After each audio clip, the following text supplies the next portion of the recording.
Alhamdulillah, selalu saja lisan kita memuji Sang Pencipta Allah atas segala nikmat yang dilimpahkan kepada kita. Sebagai seorang Muslim, kita sangat yakin la ilaha illallah, la ma'budu bihaqqin illallah. Tidak ada Tuhan, pencipta, pemilik, penguasa, baik di langit maupun di bumi kecuali Allah. Dan Dia, Allah Subhanahu wa Ta'ala, telah menjanjikan kepada kita pada saat kita bersyukur dengan mengucapkan Alhamdulillah, maka apapun yang kita butuhkan untuk roda kehidupan di muka bumi ini akan ditambahkan dan juga dijaga olehnya. Oleh karena itu jadilah sosok Muslim yang selalu membasahi lidah dan bibirnya dengan kalimat Alhamdulillah. Selanjutnya kita panjatkan salam hormat kita kepada utusan Allah Nabi besar Muhammad sallallahu alaihi wa ala alihi wa sahbihi wasallam, sebagaimana Allah telah perintahkan kita untuk mengucapkan salam hormat tersebut. Dan sebagai balas jasa tentunya dari 23 tahun dari masa hidup beliau yang dihabiskan untuk agama ini, 13 tahun fase Mekah semuanya dengan cacian, hinaan, dan puncaknya diusir dari kampung halamannya, serta 10 tahun fase penyempurnaan penerimaan wahyu. Kita akan lanjutkan Bapak Ibu sekalian, terutama ibu-ibu yang mayoritas hadir, tanpa mengulangi penghormatan, mungkin saya tidak bisa sebutkan satu persatu dan dalam majelis ini. Kita akan lanjutkan pada kesempatan ini sebulan sekali melanjutkan bedah buku kita 31 tuntunan hidup berkah dan panjang umur ala Nabi SAW. Perlu saya ingatkan bahwasanya dari buku ini kita sudah menjelaskan 2 pertemuan sebelumnya. Pertemuan menjelaskan tentang masalah apa yang dimaksud dengan panjang umur. Apakah umur itu akan bertambah? Misalnya yang tadinya Allah takdirkan 70 tahun menjadi 75 tahun, atau ada makna yang lainnya. Dan sudah kita jelaskan perkataan Ibnu Taimiyah rahimahullah, kalau yang dimaksud adalah seseorang yang diberikan keberkahan dalam hidupnya, sehingga yang tertulis di Lauhul Mahfuz tidak berubah lagi angka dari umurnya, tapi akan ada keberkahan dari umur tersebut. Juga sudah kita jelaskan dari 31 tuntunan hidup berkah dan panjang umur ala Nabi SAW, poin pertamanya, poin pertama, dan itu berada di halaman 27 ya. Carilah pahala dari Allah dalam setiap amalan yang Anda lakukan. Maksudnya, saya simpulkan supaya mengingat kembali pertemuan kita yang terakhir yang lalu.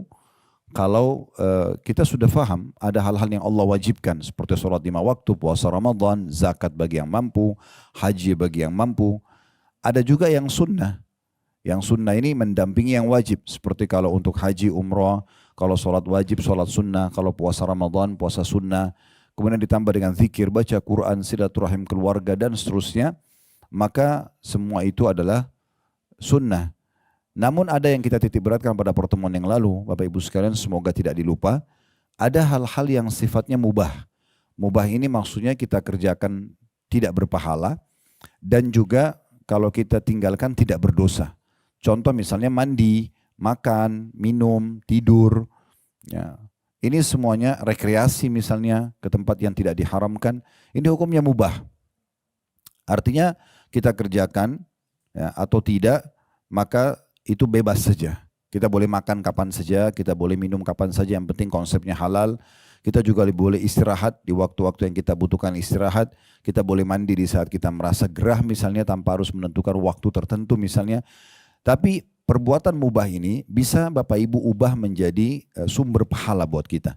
Dengan cara cuma niatkan saya dalam hati, pada saat saya mau makan, saya mau minum, saya mau tidur, saya mau mandi, semua itu karena ingin memberikan hak jasad. Jadi kalau kita capek misalnya, bukan hanya sekedar menggeletakkan kepala kita di kasur atau di bantal, kemudian kita tidur hanya untuk menghilangkan capek saja. Itu mubah. Tapi kita bisa mengubah istirahat kita yang 5 jam, 6 jam tidur di malam hari menjadi sumber pahala selama 5-6 jam itu. Dengan cara niat sebelum tidur memang memberikan hak jasad. Yang kata Nabi SAW kepada Abu Darda radhiyallahu anhu, sesungguhnya Tuhanmu punya hak, jasadmu punya hak, dan keluargamu juga punya hak. Maka berikanlah semua haknya. Nah dengan niat seperti ini maka kita akan mengubah perbuatan yang mubah menjadi sunnah, menjadi sumber pahala. Jadi mandi kita bisa menjadi pahala, makan kita dan minum bisa menjadi pahala, tidur kita bisa menjadi pahala selama diniatkan untuk menjadi sumber pahala buat kita. Nah ini poin yang kurang lebih kita titik beratkan pada pertemuan yang lalu, dan ini poin pertama dari 31 poin tuntunan hidup berkah ala Nabi SAW. Kita akan lanjutkan pada kesempatan ini Bapak Ibu sekalian di halaman 29-nya dari 31 tuntunan tersebut. Yang kedua, masalah sambunglah silaturahim dengan kerabatmu. Sambunglah silaturahim dengan kerabatmu. Tolong Bapak Ibu, terutama ibu-ibu perhatikan baik-baik. Di sini dikatakan sambunglah silaturahim dengan kerabatmu. Berarti istilah ar-rahim, silaturahim ini adalah orang yang punya hubungan kekerabatan dengan kita. Kalau sesama muslim, sesama muslimah, maka kita mengatakan menjalin ukhuwah atau persaudaraan dalam agama. Kalau istilah silaturahim itu lebih tepatnya kepada orang yang punya hubungan kekerabatan. Nah, untuk lebih jelasnya kita akan dengarkan statement ulama. Ada satu tulisan tulis oleh Dr. Fadil Ilahi dalam salah satu statement beliau atau menulis tentang masalah silaturahim. Panjang lebar beliau jelaskan tentang definisi silaturahim, dalil-dalil syar'i dari Al-Quran dan juga sunnah Nabi SAW tentang silaturahim. Kemudian apa saja sarana untuk silaturahim, serta tata cara silaturahim dengan para ahli maksiat. Maka itu ada satu buku khusus beliau tulis di situ. Tapi yang menarik adalah di pertamanya, karena beliau menjelaskan tentang makna silaturahim itu, supaya kita jangan menyalahgunakan istilah ini.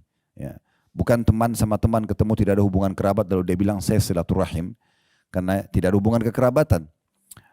Beliau mengatakan, Al-Hafidh Ibn Hajar, seorang ulama mengatakan, Ar-Rahim secara umum adalah dimaksudkan untuk para kerabat dekat. Antara mereka terdapat garis nasab atau keturunan. Ya. Baik berhak mewarisi atau tidak, dan sebagai mahram atau tidak. Baik, saya jelaskan dulu poin ini, nanti kita akan masuk ke bahasannya. Saya masih di judulnya dulu. Bapak Ibu sekalian, kerabat kita itu dibagi. Ada kerabat yang mereka punya hubungan kekerabatan sekaligus hubungan mahram namanya. Mahram ini berarti kita tidak boleh menikah dengan mereka. Siapa mereka itu? Jalur langsung ke atas kita, seperti ibu dan ayah, kemudian kakek dan nenek, dan seterusnya ke atas, serta semua jalur ke samping mereka. Misalnya saudara dan saudari, ibu dan ayah kita, saudara dan saudari, kakek dan nenek kita. Ini semuanya orang-orang yang begitu kita lahir, mereka punya hak rahim dan mereka punya hak mahram, yang kita tidak boleh menikah sama mereka. Ya, jelas Bapak Ibu sekalian ya. Jadi jalur ke atas kita. Bapak, ibu, semua ke samping mereka, saudara dan saudarinya, yang kita biasa kenal dengan paman, tante ya. Kemudian di atasnya lagi kakek, nenek, dan semua jalur ke samping mereka. Saudara dan saudari, nenek dan kakek kita. Kemudian semua yang ada di sebelah kita. Saudara kita sendiri. Kalau tadi jalur ke atas, ini jalur ke samping. Saudara seayah seibu, atau saudara seayah saja. Seperti contohnya kalau ada laki-laki menikah dengan dua orang wanita, masing-masing istrinya punya anak, baik istri itu bersama atau sudah meninggal atau sudah cerai. Intinya dari dua istri ini dia punya anak dua-duanya dari perempuan yang berbeda, maka namanya anak-anaknya saudara seayah. Atau saudara seibu. Misalnya seorang wanita, kita balik kasusnya, dia janda punya anak dari suami pertama, kemudian dia nikah lagi sama laki-laki lain, kemudian dapat anak dari suami yang sekarang. Maka anak mereka dikatakan saudara seibu. Karena sama-sama rahim, tapi mereka bukan seayah. Nah, atau di sini bisa dikatakan juga saudara susuan, ya. Tetapi kita akan coba fokus dulu ke masalah orang di samping kita. Semua saudara seayah seibu yang biasa dikatakan sekandung, saudara seayah atau saudara seibu, ini semuanya jalur kita ke samping. Ini semuanya adalah punya hak rahim dan punya hak mahram. Mereka punya hak, nanti rahim kita akan jelaskan apa saja sih hak mereka sebagai kerabat kita. Dan mereka juga punya hak mahram, artinya kita tidak bisa menikah dengan mereka. Kemudian semua jalur ke bawah dari jalur samping kita tadi. Saudara dan saudari kita, saya seibu atau saya saja, dan anak-anak mereka. Yang biasa kita kenal di Indonesia dengan istilah ponakan. Nah, semua ponakan ini sama, punya hak rahim dan punya hak mahram. Mereka punya hak nanti untuk kita lanjutkan silaturahim dan lebih besar pahalanya, dan juga mereka tidak bisa menikah dengan kita. Nah, jadi tante sama ponakan, paman sama ponakan gak bisa menikah. Ya. Tapi ini perlu difahami ya, ini adalah jalur langsung. Jalur langsung, saudara kita langsung dan anak-anak mereka. Tidak masuk dalam istilah paman dan tante yang punya hubungan ya mahram ini kalau itu pasangan dari tante atau paman kita. Kan di Indonesia biasanya suami tante kita juga panggil om ya. Padahal sebenarnya itu bukan mahramnya ibu. Ya, bukan mahram ibu. Dia punya hubungan kekerabatan iya. Nanti kita jelaskan ada orang yang punya hubungan rahim tapi tidak punya hak mahram. Itu adalah pasangan dari tante kita, pasangan dari paman kita ya. Bagi ikhwah dan saudara laki-laki ya atau siapapun muslim laki-laki, istri pamannya itu bukan mahramnya. Bukan mahram ya. Karena kalau cerai sama pamannya, terbuka pintu mereka boleh menikah, gitu kan? Nah, ini perlu digarisbawahi. Kemudian jalur kita langsung ke bawah. Anak, cucu ya. Ini semua mahram. Apakah anak itu adalah anak kandung kita? Misalnya seorang laki-laki muslim menikah dengan seorang wanita muslim lalu mereka punya anak. Sudah umum orang tahu mereka punya anak, berarti ini adalah rahim dan mahram mereka. Terus jalur ke bawah cucunya juga. Masuk dalam ini adalah anak dari pasangan kita. Kalau seorang laki-laki nikah sama janda, janda ini punya anak perempuan. Dan si laki-laki ini sudah menggauli si janda. Sudah terjadi interaksi biologis walaupun sekali. Maka anak perempuan janda itu akan menjadi mahram untuk dia selamanya. Walaupun si laki-laki ini bercerai sama istrinya yang janda. Ya. Kalau sudah bercerai pun tetap anak si janda itu menjadi mahram sama dia abadi. Tidak boleh dia cerai sama ibunya yang janda, terus satu waktu dia nikah sama anaknya, gak bisa. Karena dia sudah menggauli sang ibu. Kalau mereka menikah dan belum sempat terjadi interaksi biologis, maka pada saat itu terbuka pintu boleh menikah dengan anak si janda. Ini kita bicara hukum ya. Kita bicara tentang hukum boleh atau tidak bolehnya. Sama juga ibu menikah dengan seorang laki-laki duda misalnya. Dia punya anak dari istrinya yang dulu. Ya, contoh seorang laki-laki umur 50 tahun istrinya meninggal. Dia punya anak dari istri yang pertama 3 orang laki-laki. Misal anak laki-lakinya semua sudah bujang. Umur 30 tahun, umur 25 tahun, umur 20 tahun. Anggap 3 anak ini misalnya. Kemudian si duda ini menikah dengan seorang wanita umur 25 tahun. Maka si perempuan yang sekarang dinikahi oleh sang duda ini akan menjadi mahram abadi bagi anak-anaknya yang 3 itu. Walaupun si perempuan yang baru nikah sama duda ini lebih mudah daripada anak suaminya. Tetap saja posisi mereka itu seperti ibu. Selamanya nggak boleh dinikahi oleh anak si duda tadi. Walaupun cerai sama si duda, maka akan tetap menjadi mahram abadi. Artinya, boleh ibu yang status istrinya si duda ini, kalaupun suaminya sudah meninggal atau dia cerai sama suaminya, kalau anak mantan suaminya bertemu dengan dia boleh salaman. Boleh dia tidak menggunakan jilbabnya. Karena dia ada anak mantan suami atau anak mantan istri, itu semuanya adalah mahram abadi. Selama sudah terjadi interaksi biologis pada saat pernikahan walaupun cuma sekali.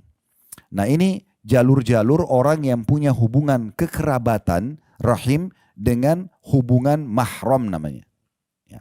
Sekarang kita masuk orang yang punya hubungan kekerabatan tapi tidak punya hubungan mahram. Mereka punya hak kekerabatan tapi tidak punya hubungan mahram. Yang pertama ipar. Ipar itu saudara atau saudarinya pasangan kita. Mereka punya hubungan kekerabatan. Ya, kalau kita bantu mereka akan lebih besar pahalanya dibandingkan bantu orang lain kan gitu. Nanti kita jelaskan apa saja hak kerabatan insya-Allah. Tetapi mereka bukan mahram kita. Ibu nggak boleh buka jilbab di depan iparnya, kakak suami, adik suami, karena mereka bukan mahram. Boleh ketemu, tegur sapa, tapi nggak boleh karena ini seperti laki-laki asing. Ya, walaupun dia punya hak kekerabatan. Makanya pernah waktu Nabi SAW jelaskan dalam sebuah hadis, sesungguhnya kalau laki-laki sama perempuan berdua, maka yang ketiganya syaitan. Kalau yang bukan mahram, ya, ibu dan bapak duduk dengan lawan jenisnya, walaupun itu ipar misalnya, berduaan saja. Maka kata Nabi SAW yang ketiganya adalah syaitan. Pasti bisa digoda untuk berbuat dosa. Maka seorang sahabat mengatakannya, Rasulullah, bagaimana dengan ipar? Kata Nabi SAW, ipar itu justru kematian. Kenapa Nabi SAW bilang kematian? Karena kalau naudzubillah terjadi perselingkuhan antara seorang wanita dengan ipar laki-lakinya. Misalnya adik atau kakak suaminya. Atau kita balik. Seorang laki-laki terjadi perselingkuhan dengan adik atau kakak istrinya. Ini akan sangat menyakitkan pasangan kita. Karena kalau terjadi pada orang lain, maka terjadi perceraian selesai. Tapi kalau dengan saudara atau saudara kita, ini sangat menyakitkan. Makanya kata Nabi SAW, ipar itu justru kematian. Kan banyak kita di Indonesia ya, kadang-kadang karena dia tidak bisa ngantar istrinya, dia suruh adiknya yang antar istrinya, atau dia suruh kakaknya yang antar istrinya, berduaan di mobil, berduaan di motor. Ini bukan mahram. Ini seperti orang asing, nggak boleh. Tapi karena dianggap itu kan adik saya, saudara saya, nggak bisa. Hukum agama ada berlaku. Ya. Sebagaimana ibu juga tidak boleh membiarkan adiknya atau kakak perempuan ibu untuk berduaan sama suami ibu. Jangan bilang itu karena adik saya, antar saja, itu karena kakak saya, nggak bisa. Ini bukan mahram. Mereka punya hak rahim tapi bukan mahram. Jelas saya Bapak Ibu sekalian? Begitu juga tadi yang saya bilang, pasangan tante dan om kita. Ya. Jadi suami tante bagi ponakan laki-laki itu bukan mahram. Ya, suami tante ponakan perempuan ya, bukan mahramnya suami tante. Jadi sama berlaku seperti laki-laki asing. Masalah larangan bersalaman atau berduaan tidak boleh pada pasangan tante bagi ponakan perempuan. Sama juga dengan istri paman ya, bagi ponakan laki-laki. Ini bukan mahramnya, nggak boleh berduaan. Ya. Ini kekerabatan, punya hak kerabat tapi tidak punya hak mahram. Jadi kalau ibu ketemu sama ipar laki-lakinya tetap harus berjilbab. Tidak boleh berduaan. Hukum agamanya begitu. Baik, sekarang kita jelaskan tentang orang yang punya hak kekerabatan dan juga hak rahim, tapi bukan dari orang yang punya jalur keturunan dengan kita. Itu cuma satu saja, yaitu saudara susuan. Saudara susuan, ya. Jadi ibu-ibu hati-hati kalau ingin menyumbang ASI. Karena misalnya ASI dia banyak, kemudian dia donor, dia kasih ke satu klinik misalnya, ya. Kemudian dia tidak tulis ini ASI siapa. Dia tidak tulis nama dia. Kapan ASI itu, air susu ibu itu diberikan kepada bayi yang ada di satu rumah sakit dan dia minum sampai kenyang 3 kali, dalam beberapa pendapat ulama 5 kali, maka berarti anak yang disusuin menjadi mahram pemilik susu. Ya. Ini bahaya sekali nih. Karena kalau jadi mahramnya ibu sumbang susunya kepada anak tetangga atau kepada satu rumah sakit. Lalu bayi itu minum, itu 1 hari aja ya. Dia kenyang sampai 3 kali atau 5 kali dia kenyang. Beda pendapat ulama. Maka berarti bayi itu, kalau itu bayi laki-laki, menjadi mahramnya ibu, pemilik susu ini. Yang berarti kalau ibu ini punya anak perempuan nanti, nggak boleh nikah sama anak laki-laki yang dia susuin. Ya.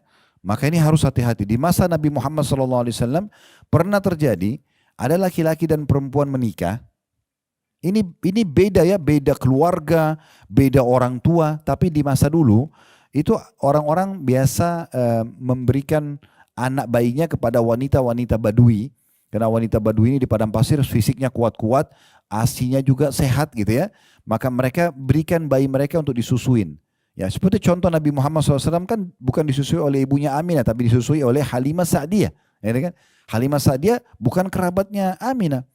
Orang asing berada dari sekitar kota Taif. Tapi disusuilah Nabi SAW. Nah, Nabi SAW menjadi mahram untuk anak-anaknya Halimah. Makanya di salah satu peperangan pernah ada wanita tertawan sudah sangat tua. Gitu kan? Lalu kemudian Nabi SAW mengenalnya. Nabi suruh bebaskan, kenapa? Karena dia adalah anaknya Halimah. Saudari susuan Nabi SAW. Nah ini poin penting ya. Maka kita jangan sembarangan memberikan ASI, kecuali kita berikan keterangan. Sama juga kalau kita punya rumah sakit atau klinik untuk donor ASI, maka harus jelas siapa pemilik ASI tersebut. Yang jadi masalah ini kadang-kadang ada orang, dia donor ASI-nya kena cukup banyak, maka di klinik itu atau di rumah sakit itu misalnya ada 10 bayi. 10 bayi ini semuanya disusuin dari susu dia. Maka ini semua jadi mahram dia kalau itu anak laki-laki. Atau menjadi mahram anak-anak dia. Di masa Nabi Muhammad SAW tadi saya bilang ada 2 orang menikah dari 2 kerabat yang berbeda. Begitu selesai akad nikah, untung mereka belum terjadi interaksi biologis. Datang seorang ibu tua kepada Nabi Muhammad SAW lalu mengatakan begini, ya Rasulullah, 2 orang ini yang baru Anda nikahkan, itu saya pernah susuin. Yang laki-laki saya pernah susuin, yang perempuan saya, ini anak susu saya semua dua-duanya nih. Maka Nabi SAW batalkan pernikahan mereka. Kata Nabi SAW, kalian mau bagaimana lagi melanjutkan pernikahan ini sementara sudah ada yang mengakui bahwasanya kalian adalah saudara susuan. Nah ini tidak boleh. Ya, jadi harus hati-hati dengan masalah-masalah seperti ini. Ya. Baik, ini pendapat yang paling kuat tentang penjelasan siapa itu ya ar-rahim atau kerabat. Nah, jadi mulai sekarang usahakan kalau kita menggunakan istilah silaturahim itu kepada orang yang punya kekerabatan. Bukan semua orang muslim kita bilang kita baru silaturahim. Ya, karena istilah ini hanya untuk orang yang punya kekerabatan saja. Kalau saya sama teman-teman saya bertemu kayak ibu bapak sekalian dalam ruangan seperti ini, mungkin teman-teman dari kecil, teman-teman dari SMA, itu teman-teman. Lalu apa yang kami ucapkan? Oh, kami sedang melanjutkan ukhuwah. Ya, ukhuwah itu persaudaraan dalam Islam. Bukan silaturahim karena kita tidak ada hubungan kerabat. Nah, dalam silaturahim ini karena dia bagian daripada perintah agama Bapak Ibu sekalian, kita dianjurkan oleh Nabi SAW untuk menelusuri jalur nasab kita. Kata Nabi SAW, telusuri jalur nasab kalian, cari tahu siapa kakek saya dari ayah dan ibu, kakek dan nenek, siapa kakek dan nenek dari ibu saya. Kemudian siapa saja saudaranya. Coba ibu dan bapak buat jalur nasab. Duduk sama ibu, duduk sama ayah atau siapa orang di kerabat kita yang masih hidup, yang sepuh, duduk. Kita sudah tahu nama ayah kita Ahmad, misalnya ibu kita namanya Hafsah misalnya, contoh. Ini contoh saja. Nah kita sekarang tanya, ayah dan ibu ayah saya ini siapa? Ya. Lalu kita catat namanya. Ayah dan ibu, ya. Ibu saya siapa? Oh si fulan, oke dicatat. Kemudian kita minta lagi keterangan. Saudara, siapa saja saudara dan saudari kakek dan nenek saya dari ibu, dan saudara dan saudari kakek dan nenek saya dari ayah. Bisa saja ibu duduk begini satu majelis ternyata sepupu ibu. Tapi kita tidak tahu, gitu kan? Kita ketemu di nenek kita atau di kakek kita. Nah ini namanya rahim. Kita harus tahu mereka punya hak rahim, ya. Nah kunci daripada kenapa kita harus tahu semua ini Bapak Ibu sekalian, karena mereka punya hukum-hukum tertentu. Apapun yang Bapak Ibu lakukan kepada rahim, kalau bertemu antara orang yang punya hubungan kekerabatan dengan orang yang tidak punya hubungan kekerabatan, maka yang punya kekerabatan akan mendatangkan pahala lebih besar. Makanya pernah dalam sebuah riwayat yang sahih ada satu sahabat, dia membawa satu kantong isinya uang dirham, dia mau sedekah. Dia mengatakan, ya Rasulullah, saya punya uang ini, saya ingin sedekahkan. Target saya 2 orang. Yang satu punya hubungan rahim dengan saya, punya hubungan kekerabatan. Yang satu nggak ada, tapi dua-duanya butuh. Kira-kira siapa yang saya dahulukan? Kata Nabi SAW, kalau kau berikan yang punya hubungan rahim denganmu, maka kau akan dapat 2 pahala.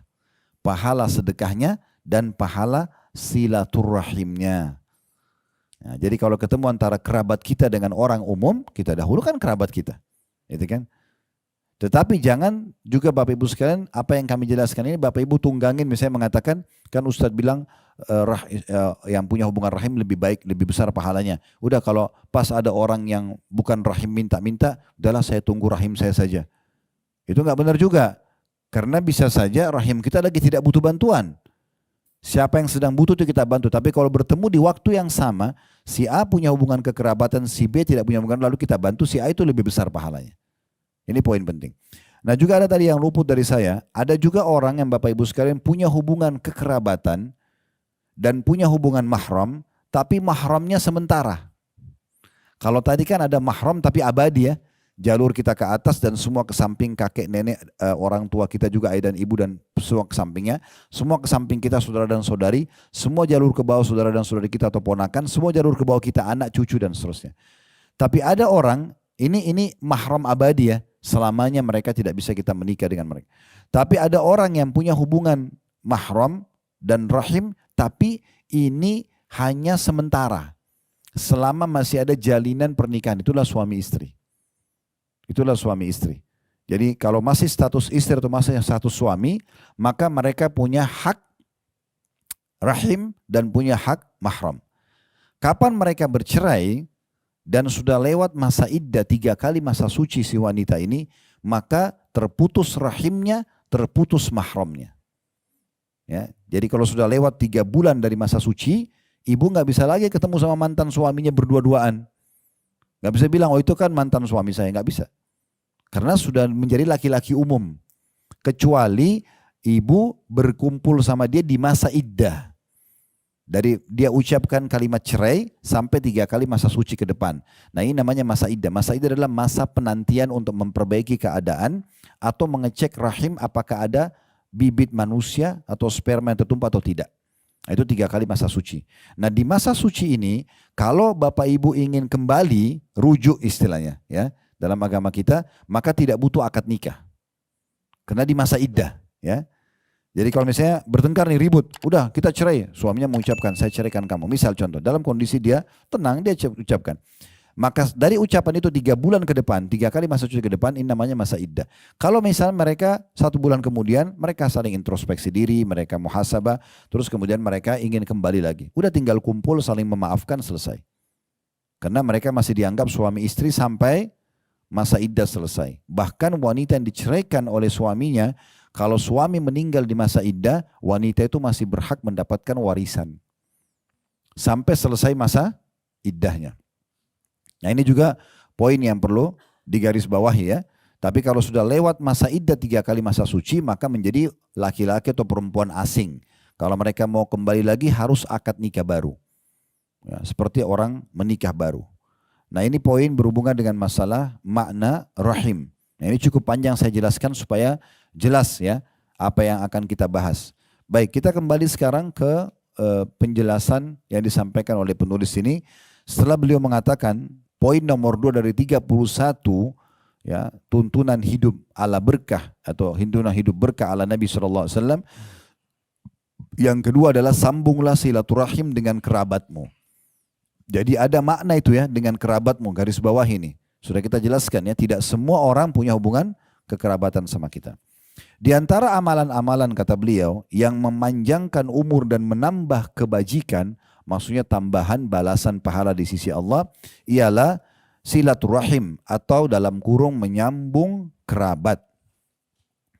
Dari Abdullah bin Mas'ud radhiyallahu anhu, ini yang diangkat oleh penulis dalilnya, bahwa Rasulullah SAW bersabda, silaturahimi tazidu fil umur. Silaturahim akan menambah umur. Ada footnote di bawah, ya. Di situ nomor 3 dinukil dari kitab Sahihul Jami' nomor 3760.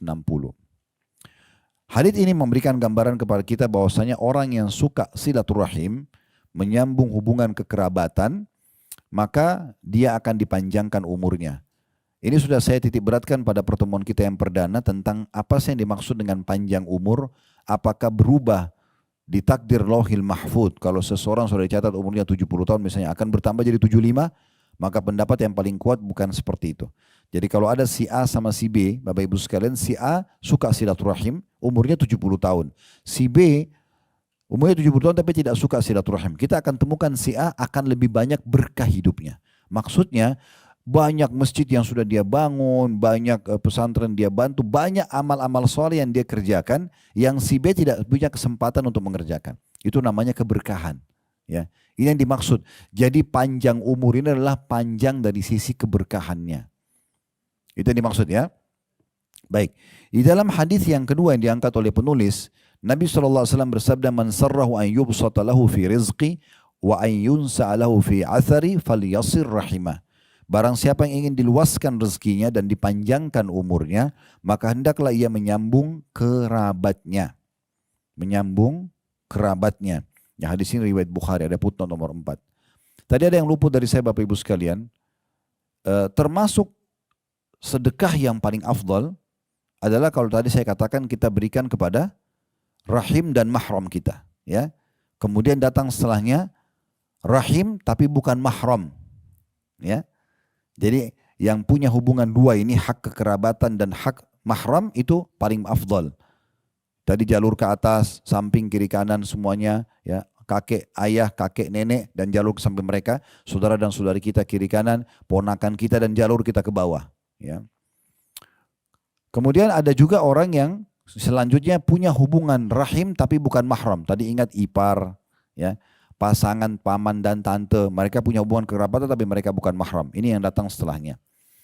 Namun ada juga yang perlu digarisbawahi berhubungan dengan masalah poin yang pertama tadi, yaitu ada orang yang lebih besar pahala yang bisa dapatkan, termasuk suami istri, ya.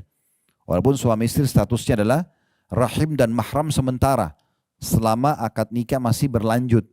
Kalau mereka tidak cerai, maka hubungan kekerabatan dan mahram ini berlanjut sampai mereka meninggal, bahkan berlanjut sampai ke surga bersama insya Allah.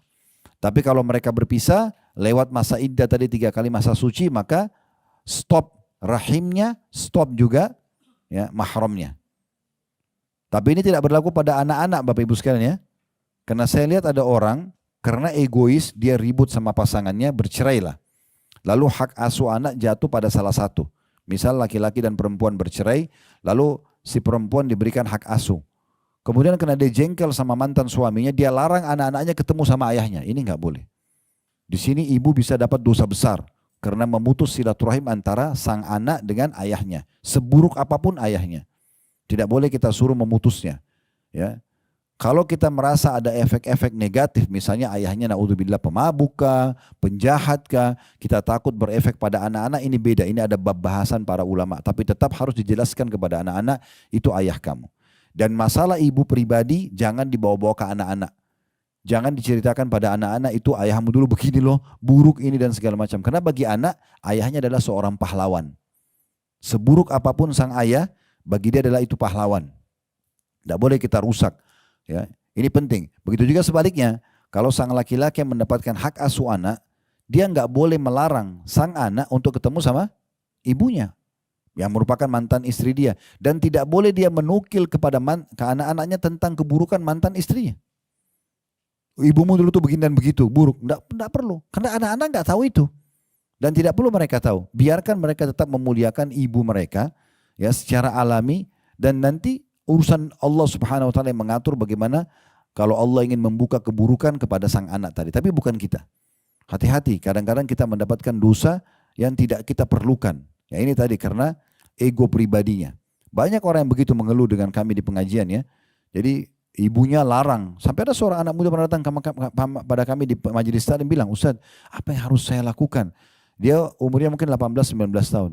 Ibu sama ayah saya pisah, tapi ibu saya selalu marah kalau saya ketemu sama ayah saya. Karena mereka punya permasalahan masa lalu. Tapi saya lihat ayah saya orang baik-baik saja. Ya. Maka saya ini kalau ketemu sama saya sering sembunyi-sembunyi.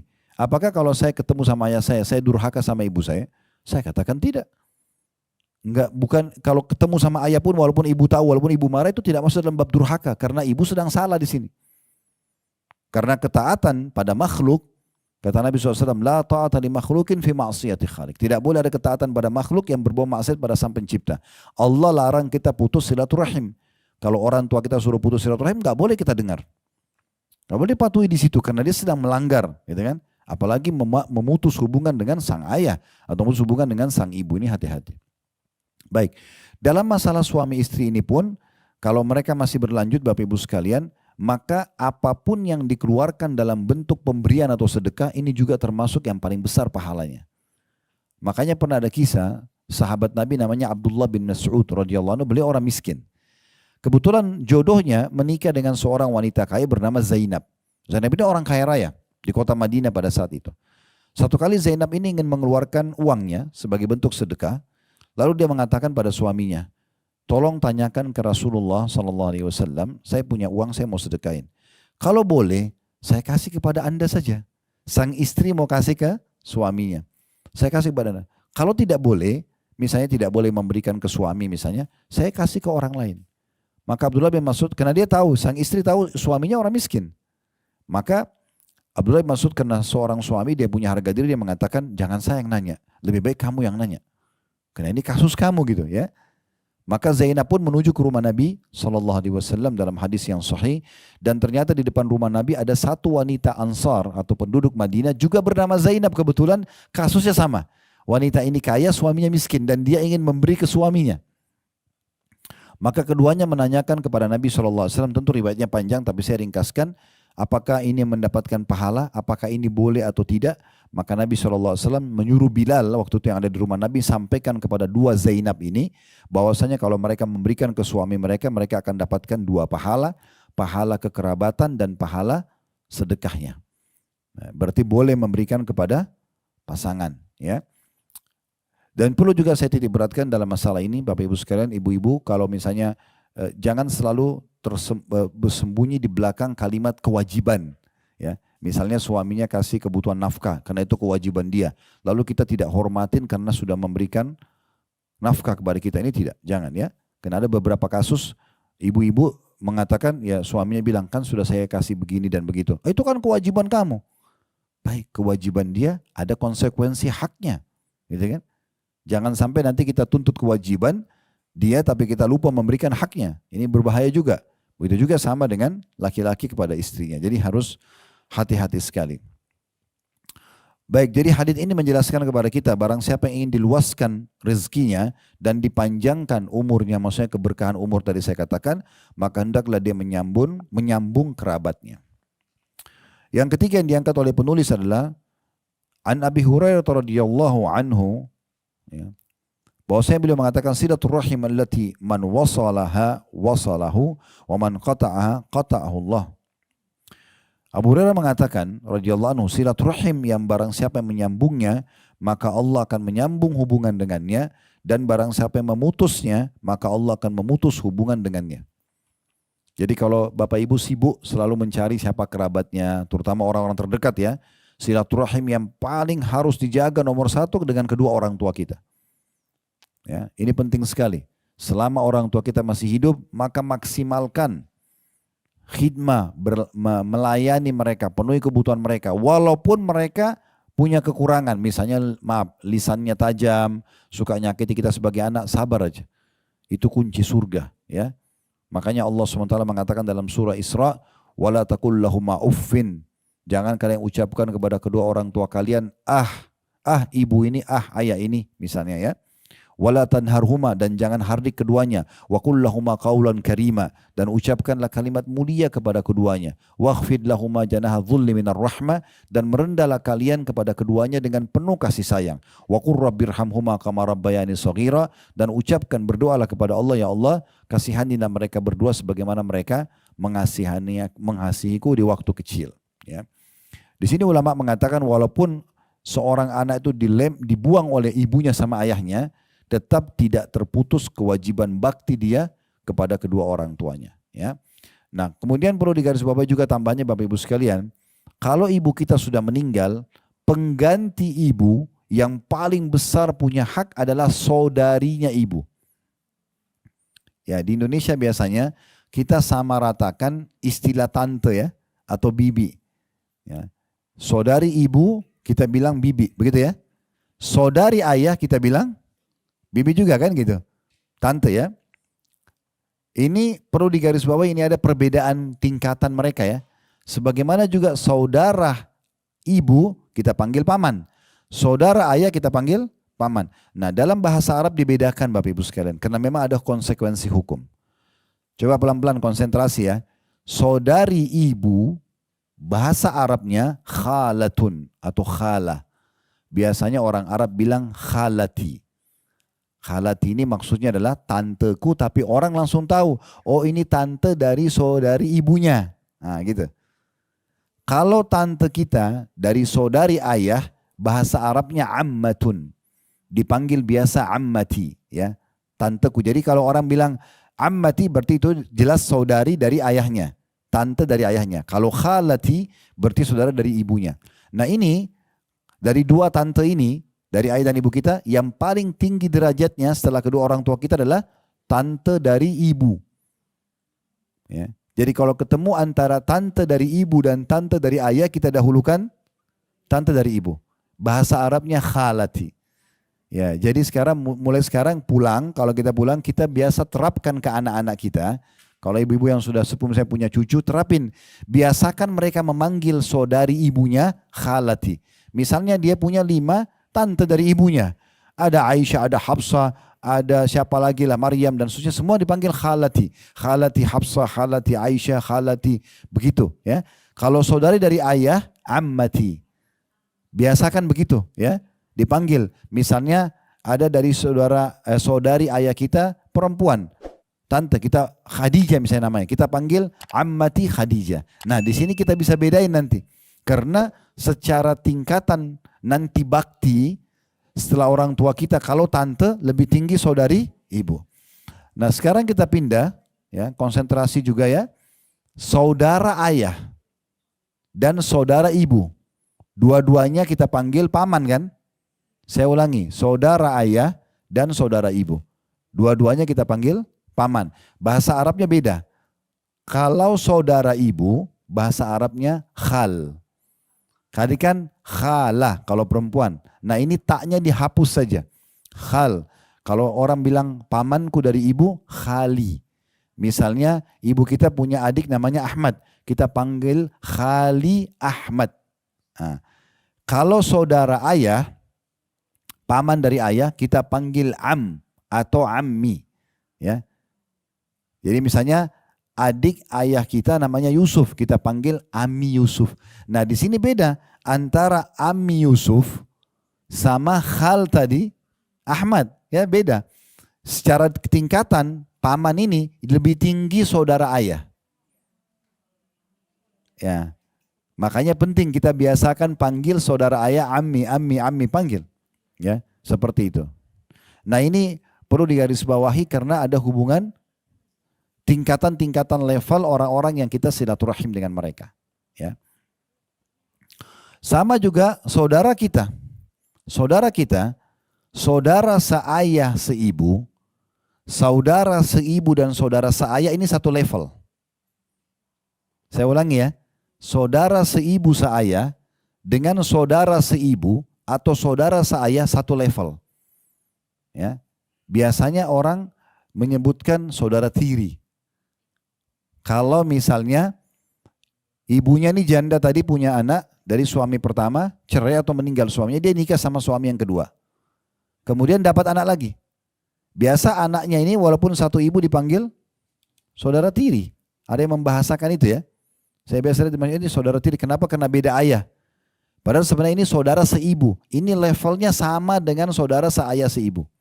Sama levelnya. Begitu juga tadi saya kasih contoh. Laki-laki punya anak dari istri pertama. Apakah dia poligami atau misalnya dia sudah cerai. Atau istrinya meninggal. Terus dia menikah lagi sama perempuan kedua punya anak lagi. Ini anak istri pertama sama anak istri kedua namanya saudara seayah. Ini selevel dengan seayah seibu. Tidak boleh dipisahin. Ya. Mereka punya kedudukan sama. Nah ini punya kedudukan yang juga harus kita jaga.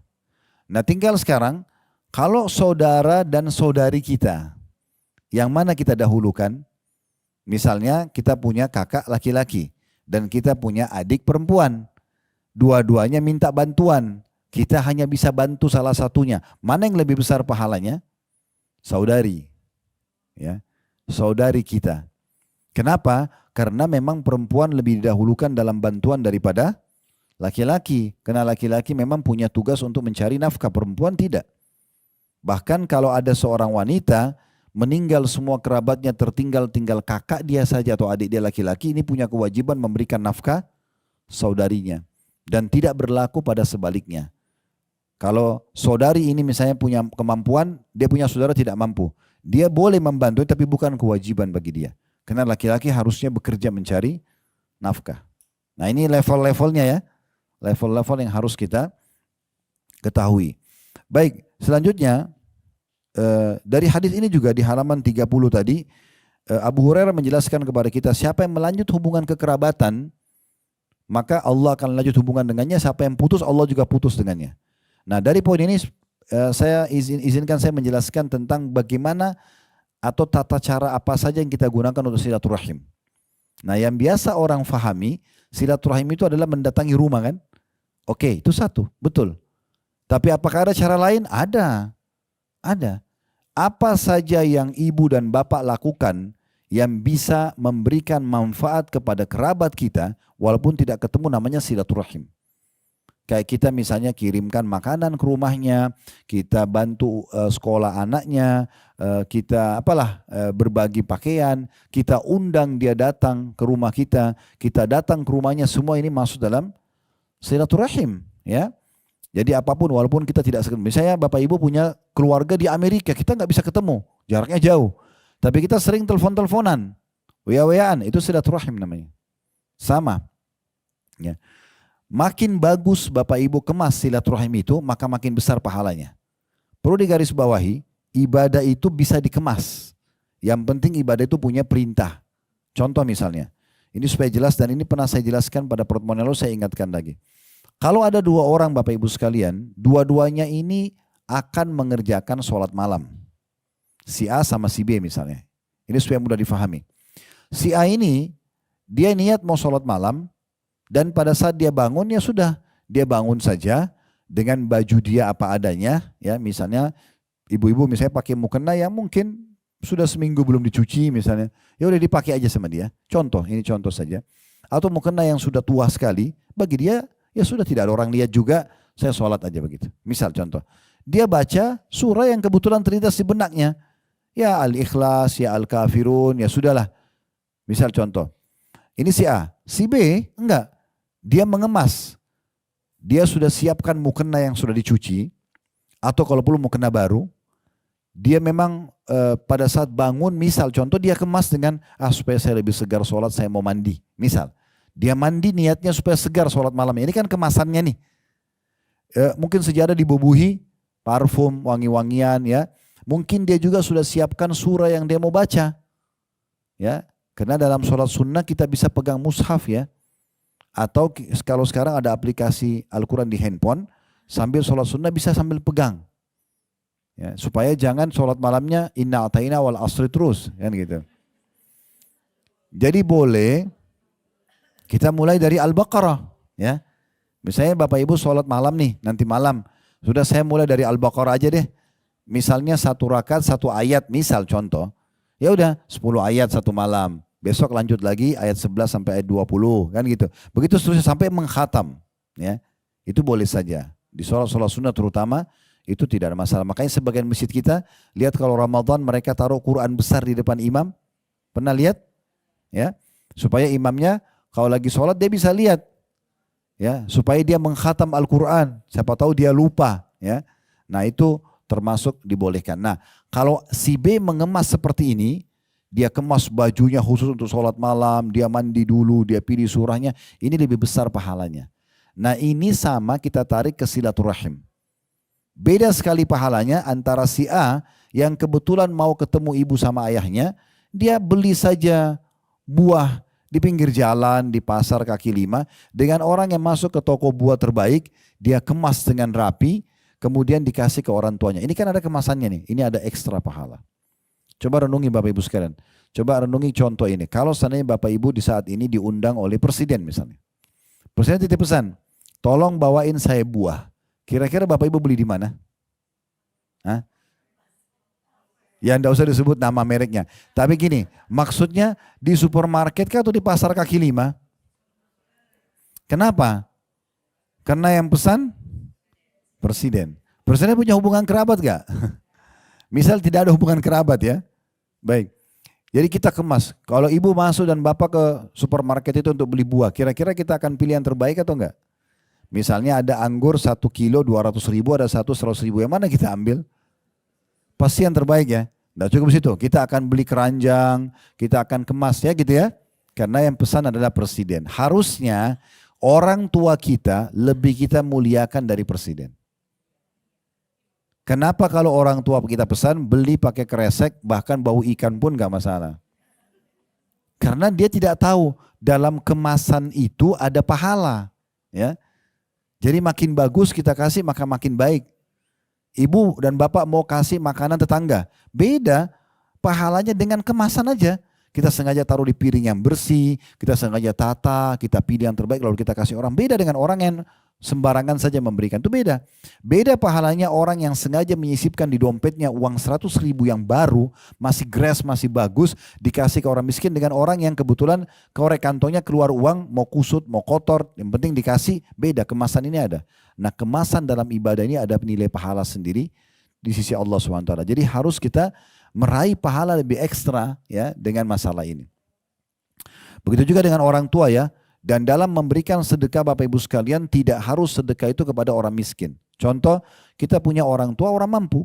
Boleh enggak saya belikan lagi baju, saya belikan mobil, saya belikan rumah. Bisa. Itu sedekah afdal kepada orang tua kita. Kan gitu. Jadi enggak masalah. Jadi boleh sedekah itu kepada orang miskin, boleh kepada orang yang mampu. Apalagi kalau punya hubungan kekerabatan. Baik, kita pindah ke halaman 31-nya.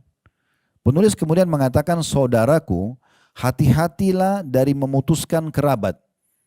Jangan sampai tidak bersilaturahim. Karena ini adalah sebab laknat Allah. Laknat itu maksudnya diangkat berkah hidupnya Bapak Ibu sekalian. Dan datangnya siksanya. N-nya besar kata ganti Allah. Sebagaimana Allah Azza wa Jalla, Allah yang maha mulia dan maha tinggi berfirman. Dalam surah Muhammad, surah nomor 47 ayat 22 sampai 23. Itu ada di halaman 31 ya. Bunyinya ayatnya, fahal asaitum in tawallaitum an tufsidu fil ardi wa tuqatti'u arhamakum ulaika alladziina la'anahumullahu fa asamma wa a'ma absarahum. Maka apakah kiranya jika kamu berkuasa, maksudnya kamu sudah dikasih rumah, dikasih pekerjaan, dikasih pendapatan, ya, akan membuat kerusakan di muka bumi, mulai buat dosa kepada Allah, setelah Allah kasih kesehatan, Allah kasih harta, Allah kasih jabatan, lalu buat dosa kepada Allah. Dan juga memutus hubungan silaturahim atau kekeluargaan, malah tidak mau lihat orang tuanya, malah tidak mau lihat saudaranya, malah tidak mau bantu pamannya dan seterusnya. Ya, mereka itulah orang-orang yang dilaknati oleh Allah. Laknat artinya diangkat berkah hidupnya. Ya, jadi biar ibu di rumah mewah, makanannya bagus, itu kita nggak tenang. Itu namanya laknat. Ya, makanya Nabi SAW mengingatkan, istri pun kalau lagi ngambek sama suaminya, jangan tinggalkan ranjang suaminya. Karena kata Nabi SAW, siapa wanita yang meninggalkan ranjang suaminya maka akan dilaknat. Artinya biar dia pindah ke kamar anak sebelah, kamarnya mewah tidak bisa tidur. Karena ada laknat, diangkat keberkahannya. Orang kalau dapat berkah itu Bapak Ibu sekalian, biar makan sedikit, biar tidur mungkin di sofa, mungkin di lantai, nyenyak aja, enak aja dia. Karena ada keberkahan, itu makna keberkahan gitu ya. Kata Allah, mereka itulah orang-orang yang dilaknati oleh Allah dan ditulikan telinganya. Atau telinga mereka dan dibutakan penglihatan mereka. Maksudnya di sini tuli bukan tidak bisa dengar, tapi dia jadi tidak mendapatkan hidayah, petunjuk melalui telinganya, ya. Dan juga matanya tidak bisa melihat peluang untuk meraih pahala dari kekerabatannya itu. Nah, ini makna daripada ayat ini. Jadi ada ancaman orang-orang yang memutus silaturahim, ya.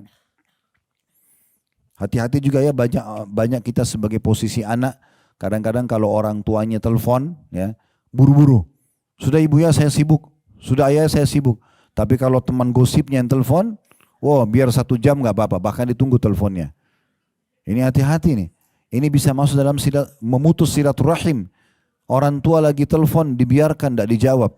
Ya, para ulama di Saudi itu yang kami ketahui, mereka lagi isi pengajian begini. Kemudian ayahnya atau ibunya telepon, langsung diberhentikan pengajiannya, lalu kemudian mereka menjawab. Ada di antara mereka ibunya pernah telepon, dia matikan mikrofonnya, kemudian dia bilang sama jemaahnya, maaf ibu saya lagi telepon. Dijawab sama dia. Setelah assalamualaikum, dia nggak bilang sama ibunya, ibu saya lagi pengajian, nanti saya telepon balik nggak? Dibiarin ibunya cerita apa? Ibunya cuma bilang, nak ibu lagi kangen nak. Baik, saya datang ibu. Ditutup teleponnya, kemudian dia bilang sama jemaah, maaf ibu saya lagi butuh sama saya, pengajian kita berhentikan dulu, assalamualaikum. Berdiri langsung keluar. Urus ibunya, ditinggalkan jemaahnya yang banyak. Itu juga ada seseorang di antara mereka yang ayahnya telepon, ya, dari Jeddah dia tinggal, itu ayahnya tinggal di Qasim, jauh sekali. Mungkin kayak kita dari Jakarta ke Surabaya. Ayahnya cuma bilang begini, nak ayah butuh 5 ekor domba ya untuk makan sama teman-temannya ayah. Begitu aja pesannya. Kata anaknya lagi pengajian, dimatikan mikrofonnya, jemaahnya dengar. Kemudian dia mengatakan, baik ayah, ada yang lain? Gak ada. Baik, saya siapkan insya Allah. Apa yang terjadi? Dia tutup telepon ayahnya, lalu kemudian dia nyalakan mikrofon, dia pamit sama jemaah. Maaf ayah, saya lagi butuh sama saya harus berhentikan pengajian, dia baca kafaratul majelis, lalu dia pergi. Apa yang terjadi Bapak Ibu sekalian? Kira-kira kalau kita di posisi laki-laki ini, seorang alim ini, ayah kita lagi di Surabaya, dia mau undang orang untuk menyembelih 5 ekor domba. Mungkin yang paling bagus kita lakukan, kita transferkan uang. Ya enggak? Yaudah, ini ayah silakan ayah pilih kambing yang ayah mau, misal. Ya. Atau mungkin kita mengatakan, baik ayah, nanti saya pesankan dari restoran yang terbaik di Surabaya saya kirim. Ya, mungkin itu sudah the best ya bagi kita ya. Tapi apa yang terjadi pada alim ini tidak. Karena ayahnya tidak bilang, nak transferkan uang buat saya, tidak. Dia sewa mobil pick up, dia ke pasar hewan, ternak, dia beli 5 ekor domba, dia setir sendiri mobilnya, dia bawa ke sana. Untuk meraih pahala bakti sama orang tua dan silaturahmi, dia setir sendiri, dia bawa ke sana, kemudian dia salaman sama ayahnya dan mengatakan, ayah ini pesanan Anda, kemudian dia baru pamit pulang. Begitu luar biasa mereka ingin mengejar pahala. Apalagi kalau hanya sekedar ibu sama ayah kita telepon. Berapa banyak orang yang subhanallah mudik pas lebaran, yang diingat teman-temannya. Ibunya sudah siapkan makanan kesukaannya. Ya ibu sebentar ketemu dulu sama si fulan, tinggalkan ibu. Nanti malam baru pulang, ibunya sudah nunggu. Ayahnya juga rindu sama dia. Kenapa ini? Duduk sama kedua orang tua kita itu pintu surga. Ya. Sampai sebagian salaf mengatakan, siapa atau ulama-ulama terdahulu mereka mengatakan siapa yang masih hidup, kedua orang tuanya, kedua pintu gerbang surga depan matanya. Dan siapa yang meninggal satunya tertutup satu pintu surga, kalau meninggal dunia sudah tertutup pintu surga tersebut. Kenapa? Karena hanya santun sama mereka, penuhi kebutuhannya, sabar kalau mereka mungkin cerewet atau punya masalah, maka kita sudah dapat surga. Nah itu poin yang harus kita garis bawahi. Selanjutnya diangkat oleh penulis juga dalil surah Ar-Ra'd, ya, surah nomor 13 ini ya, ayat 25, yang bunyinya, وَالَّذِينَ يَنْقُضُونَ أَهْدَ اللَّهِ مِنْ بَعْدِ مِيثَاقِهِ وَيَقْطَعُونَ مَا أَمَرَ اللَّهُ بِأَنْ يُوصَلَ وَيَقْطَعُونَ مَا أَمَرَ اللَّهُ بِأَنْ يُوصَلَ وَيُفْسِدُونَ فِي الْأَرْضِ أُولَئِكَ لَهُمُ اللَّعْنَةُ وَلَهُمْ سُوءُ الدَّارِ. Orang-orang yang merusak janji Allah setelah diikrarkan dengan teguh dan memutuskan apa-apa yang Allah perintahkan supaya dihubungkan, maksudnya memutus silaturahim, dan mengadakan kerusakan di muka bumi dengan berbuat dosa dan menyebarluaskan dosa itu, naudzubillah. Orang-orang itulah yang memperoleh kutukan atau laknat, tadi diangkat keberkahan, dan bagi mereka tempat kediaman yang buruk, maksudnya neraka jahanam. Jadi ini luar biasa ancamannya. Dengan putus silaturahim, tidak mau jawab telepon orang tua, tidak mau bantu kerabatnya padahal dia punya kemampuan, tidak mau lanjut silaturahim, datang ke rumah mereka kalau diundang misalnya, maka ini semua kena ancaman luar biasa, diangkat keberkahan hidupnya. Ya, hati-hati ya. Sama juga saya perlu ingatkan, ibu-ibu jangan menjadi penyebab suaminya durhaka pada ibunya. Ya, pilih saya atau pilih ibumu? Ya pasti pilih ibunya lah. Ya, nggak mungkin ibu yang dipilih, gitu kan? Nggak boleh, itu nggak boleh. Karena kalau ibu lakukan itu, Allah akan datangkan nanti anak buat ibu yang durhaka sama ibu. Begitu hukumnya. Kata Nabi SAW, berbaktilah sama kedua orang tua kalian, Allah akan berikan kalian anak berbakti pada kalian. Jadi nggak boleh. Justru kita ingatkan suami. Ini sudah lama kita nggak ke ibu, ayo sekarang kita ke ibu loh. Kita ajak misalnya, seperti itu. Jadi jangan sampai kita putus. Sama juga suami, nggak boleh kamu ke rumah orang tuamu. Padahal sebenarnya orang tuanya, gimana caranya dihapus status orang tua? Nggak bisa dihapus. Jangan ketemu saudaramu. Bagaimana caranya dihapus status saudara? Nggak mungkin, abadi itu. Mau baik atau buruk gitu kan. Boleh membatasi interaksi kalau ada keburukan, tapi tidak boleh memutusnya. Karena memutus silaturahim adalah bagian daripada dosa besar. Selanjutnya penulis mengangkat hadis yang di halaman 32 dari Abu Bakar radhiyallahu anhu bahwa Nabi SAW bersabda, "Ma min dzambin ahra an yu'ajjalallahu li sahibihi al-'uqubata fid dunya ma yuddakharu lahu fil akhirah minal baghi wa qatiyatir rahim." Kata Nabi SAW, perhatikan ini dahsyat sekali hadis ini ya. Tidak ada satu dosa pun yang lebih pantas Allah segerakan siksanya atau azabnya terhadap pelakunya di dunia. Plus lagi, dan di samping azab yang disiapkan untuknya di akhirat. Dunia ada hukuman, di akhirat juga ada hukuman. Tidak ada dosa ya, yang lebih pantas Allah segerakan siksanya di dunia dan juga di akhirat disiapkan lagi siksa yang pedih daripada kezaliman. mengambil yang bukan haknya atau tidak memberi yang hak orang lain. Itu namanya kezaliman. Dan juga memutus kekerabatan. Dan kalau sengaja putus silaturahim, maka ini siksanya di dunia ada, siksanya di akhirat ada. Sebaliknya orang yang supel, selalu ketemu sama kerabatnya, selalu berbagi, ingat si fulan semua nama keponakan, nama saudaranya, nama paman, dia hafal semuanya sama dia. Selalu kalau dia beri apa-apa dibagi semua sama mereka. Ini orang kita akan temukan paling bahagia. Semua kerabatnya suka sama dia, dia dapat pahala yang melimpah, ya Allah luaskan rezekinya, Allah berikan keberkahan umurnya sebagaimana sudah kita jelaskan tadi. Jadi hati-hati, orang yang sengaja memutus silaturahim ini paling dekat dengan siksa Allah Subhanahu wa ta'ala. Dan dua-duanya ya, di dunia dapat, di akhirat juga dapat. Kemudian dalil yang terakhir diangkat oleh penulis adalah hadis ya. Riwayat Abdullah bin Mas'ud radhiyallahu anhu bahwasanya beliau pernah duduk setelah subuh dalam satu halaqah majlis seperti ini gitu ya. Lalu dia mengatakan, "Anshudullaha qati'ar rahimin lamma qama 'anna fa inna nuridu an nad'u rabbana wa inna abwabas samai murtajjatun duna qati'ir rahim." Aku bersumpah, ini kebetulan Abdullah bin Mas'ud waktu itu mau berdoa kepada Allah. Dia bilang begini sama jemaahnya, aku bersumpah pada Allah atas orang yang memutus kekerabatan. Kalau ada di sini yang hadir, yang putus silaturahim, agar dia beranjak dari kami. Jangan kumpul sama kami di sini. Karena kami hendak berdoa kepada Rabb kami dan bahwa pintu-pintu langit terbuka untuk selain orang yang memutus kerabatan. Jadi kalau kita mau berdoa rame-rame, misalnya kita mau doakan Palestina, kita mau doakan buat diri kita selamat misalnya, maka bisa doa itu ditolak karena ada satu orang di antara kita yang putus silaturahim. Karena bahayanya putus silaturahim itu bisa menjadi penyebab doa kita semua tidak diterima. Makanya Abdullah bin Mas'ud ingatkan, ini kalau dalam majelis ini saya minta atas nama Allah, kalau ada yang pernah putus silaturahim ya sama kerabatnya, maka tolong beranjak keluar dari sini karena kami sekarang mau berdoa. Karena pintu-pintu langit tertutup bagi orang yang memutus silaturahim. Kemudian paragraf yang terakhir diriwayatkan juga dalam berbagai athar. Athar itu seperti riwayat-riwayat Bapak Ibu sekalian, bahwa rahmat tidak akan turun pada kaum yang di dalamnya terdapat orang yang memutuskan kerabat. Dan bahwa malaikat tidak akan turun pada kaum yang di dalamnya terdapat orang yang memutuskan kerabat. Tingkat silaturahim yang paling rendah ialah menghubungi dengan mengucapkan salam lewat telepon. Assalamualaikum, tulis WA, Assalamualaikum. Ya. Tanya kabarnya saja, apa kabar? Apalagi kalau ada orang yang butuh bantuan, ya, tolong bantu saja. Syaitan selalu bisikin tuh, karena setiap kita mau bantu orang, udahlah itu orang mampu, dia jadi minta-minta terus. Bukan urusan kita. Urusan kita, perintah Allah lagi datang. Kalau orang minta, kasih. Udah selesai. Gitu kan? Kecuali kita tahu dia pakai maksiat, itu baru jangan dikasih. Sekarang bedanya apa Bapak Ibu sekalian? Saya mau tanya. Orang-orang yang masih sering ikut negosiasi sama syaitan nih. Kalau ada orang kerabat yang sering minta tiap bulan dan memang dia tidak mampu kita bantu, apa bedanya dia sama orang lain? Ah, nggak usah kasih ini karena sudah saya kasih. Lalu kita mau kasih orang lain, kenapa nggak dia aja? Kan sama aja, poinnya kan kita sedekah. Beda orang itu nggak penting bagi kita. Kecuali kita mau cari pahala karena hubungan kekerabatan, gitu kan? Lalu kenapa kita harus nego sama syaitan, mengatakan orang ini kan sudah saya bantu? Nggak ada urusan. Orang yang sama minta lagi, kasih aja lagi.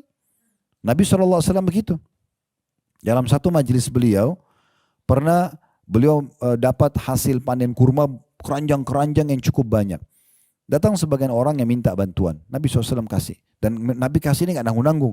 Satu keranjang kasih, pulang. Satu keranjang kasih. Sekian banyak kilonya gitu. Sampai habis semua. Nabi sendiri belum bawa pulang. Karena banyak orang yang minta. Masih ada orang miskin yang datang minta lagi. Maka Nabi SAW terlihat sedih. Karena beliau tidak punya lagi yang bisa dibantu. Umar bin Khattab radhiyallahu anhu sahabat Nabi dan sekaligus mertua Nabi bilang begini, ya Rasulullah, Allah tidak bebankan Anda di atas kemampuan Anda. Maksudnya tadi saya lihat sendiri Anda sudah bantu semuanya, sudah cukup gitu kan. Sekarang tidak lagi ya sudah, tidak usah Anda sedih. Nabi diam aja, Nabi nggak tanggapin. Karena itu hak Umar untuk bicara begitu ya. Dia bukan melarang sedekah tapi dia tidak ingin Nabinya sedih gitu. Tapi rupanya di sebelah Umar ada Ali bin Abi Thalib, sepupu Nabi. Sekaligus anak mantu Nabi dan nanti di akhir hidup Umar menjadi mertuanya Umar. Karena Umar menikah dengan Ummu Kalthum anaknya Ali radhiyallahu anhu ajma'in. Ali mengorek kantongnya mendapatkan ada 3 dirham. Kemudian dia berikan kepada Nabi mengatakan, ya Rasulullah ini masih ada sisa harta saya. Kalau Anda mau sedekahkan silakan. Maka Nabi senyum.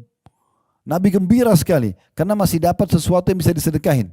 Lalu beliau mengatakan bihadza umirtu. Beginilah aku diperintahkan. Jadi memang kita harus loyal dan royal di jalan Allah Subhanahu wa taala. Baru Allah Subhanahu wa taala juga akan royal dan loyal kepada kita.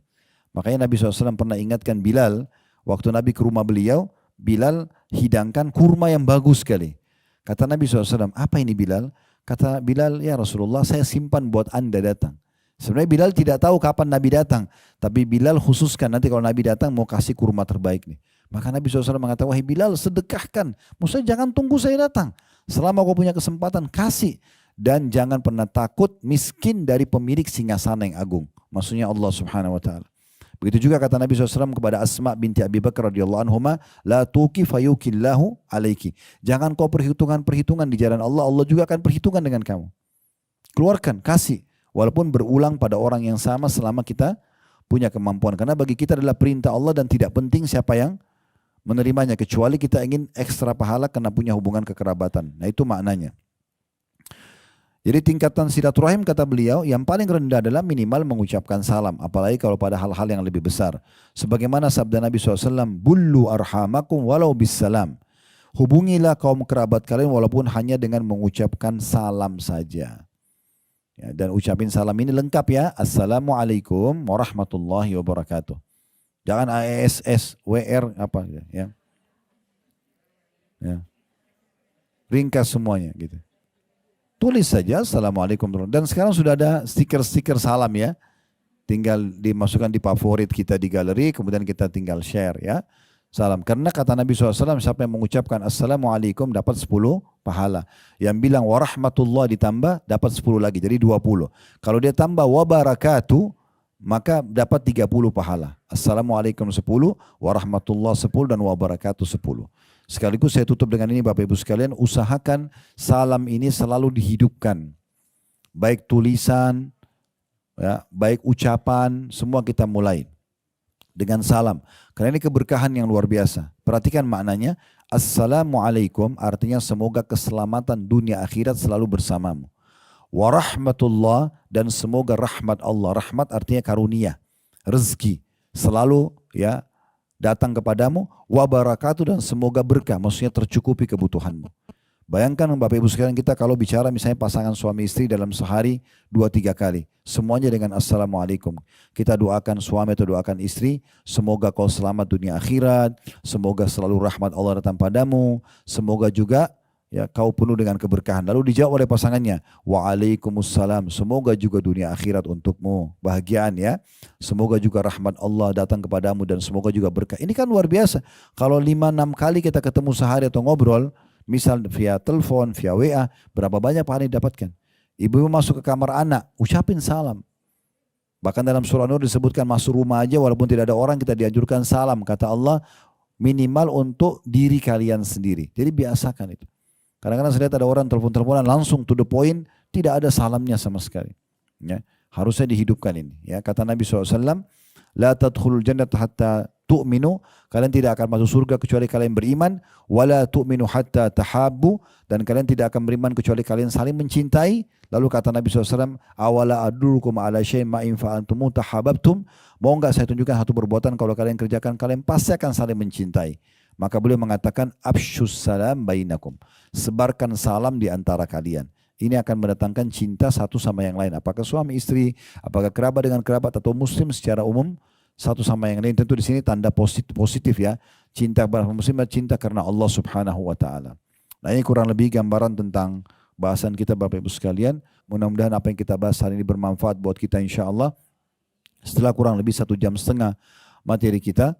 Dan kita berdoa kepada Allah Subhanahu wa taala semoga Allah berkahi majelis kita ini. Allah jadikan sebagai ilmu yang bermanfaat yang sudah kita pelajari. Allah mudahkan kita untuk mengamalkan serta Allah jadikan sebagai tambahan amal soleh kita nanti di timbangan amal hari kiamat.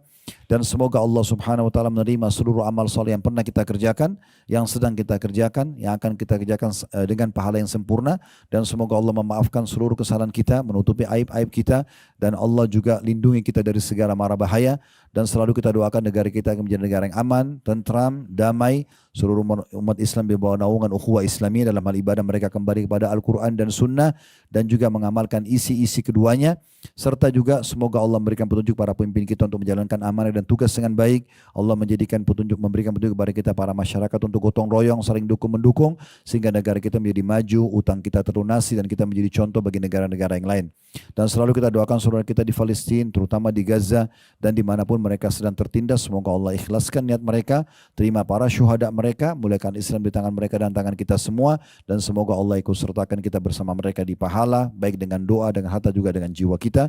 Dan semoga Allah SWT dengan kemahamurahan yang kita yakin dia sedang melihat kita karena dia maha melihat, mendengar kita karena dia maha mendengar, agar menyatukan kita semua di surga firdausnya tanpa hisab, mana disatukan dalam majlis ilmu yang mulia ini.